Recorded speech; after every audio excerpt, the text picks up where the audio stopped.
क्या मात्र गंगादि स्नान कर लेने से पाप का शोधन हो जाता है? नहीं, कतई नहीं। देखिए, प्रायश्चित, प्रायः पाप चित्त शोधन, पाप का शोधन करने के उपाय कई हैं, अनेक हैं, लेकिन मन, वाणी या शरीर द्वारा किए गए पाप का शोधन मात्र स्नान नहीं है। जब तक हृदय में उसके प्रति विकलता न हो, जब तक कि हृदय में यह निश्चित न हो जाए कि मैंने पाप किया है, मैंने बहुत बड़ा अपराध किया है, और तब भगवान का स्मरण, ध्यान आदि किया जाए, सद्य एक क्षण के लिए यदि श्मशान वैराग्य के तरह या मात्र स्मरण एक क्षण में हो जाए कि मैंने अपराध कर लिया, और फिर यथावत हो जाए, तो उसे लाभ क्या होगा? उसे तो कोई लाभ होने वाला नहीं है। पाप शोधन के लिए 9 साधन बताए गए हैं। उसमें तपस्या, ब्रह्मचर्य पालन, इंद्रिय दमन, मन की स्थिरता, दान, सत्य, बाहर और भीतर से पवित्रता, यम और नियम, ये पाप क्षालन के साधन हैं।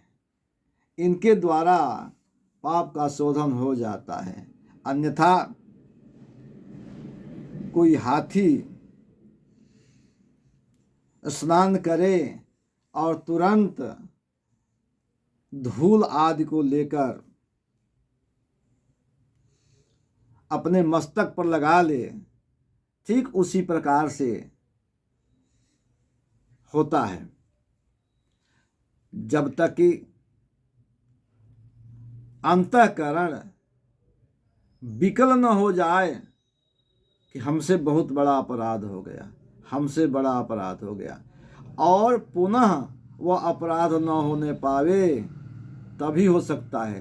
धर्मज्ञ और श्रद्धावान पुरुष ही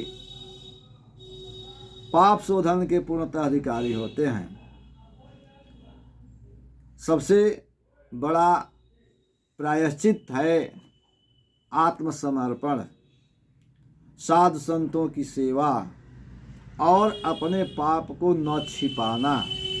यदि मानव अपने पापों को छिपाने लगे, किसी से कहने से परहेज करने लगे, तो उसके पाप शोधन में कठिनाई हो जाती है। इसलिए आवश्यक है कि विज्ञजनों से, ज्ञानी जनों को अपना पाप बता दे कि हमसे महाराज ये गलती हो गई है, और उन साधु गुरु आदि के निर्देश से पुनः ऐसे पाप कर्म से बच जाए, तो अवश्य ही शोधन हो जाएगा। क्योंकि जब तक कर्म है, तब तक तो मानव पाप और पुण्य करता ही है। केवल स्नान नहीं, बल्कि आत्मा नदी संयम पुण्य तीर्था सत्योदय काशील तटादयोर्मी तत्राभिषेकं कुरु पांडुपुत्र न बारिणा शुध्यति चांतरात्मा।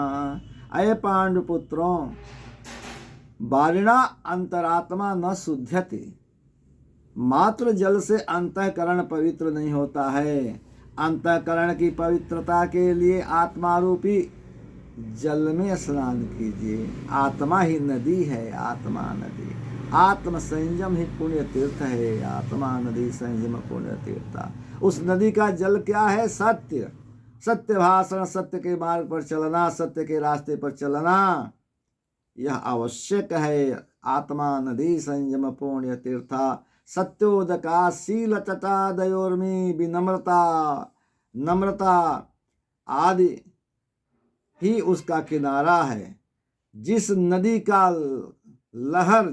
की लहर दया है, प्राणी मात्र पर दया रखना जहाँ है, तो ऐसी नदी में, आत्मा रूपी नदी में स्नान करने से अंतःकरण पवित्र होता है। अय पांडुपुत्रों, बालिना मात्र बालिना अंतःकरणम न पवित्रे भवति। केवल अंतःकरण, बाहरी जल से अंतःकरण पवित्र नहीं होता है।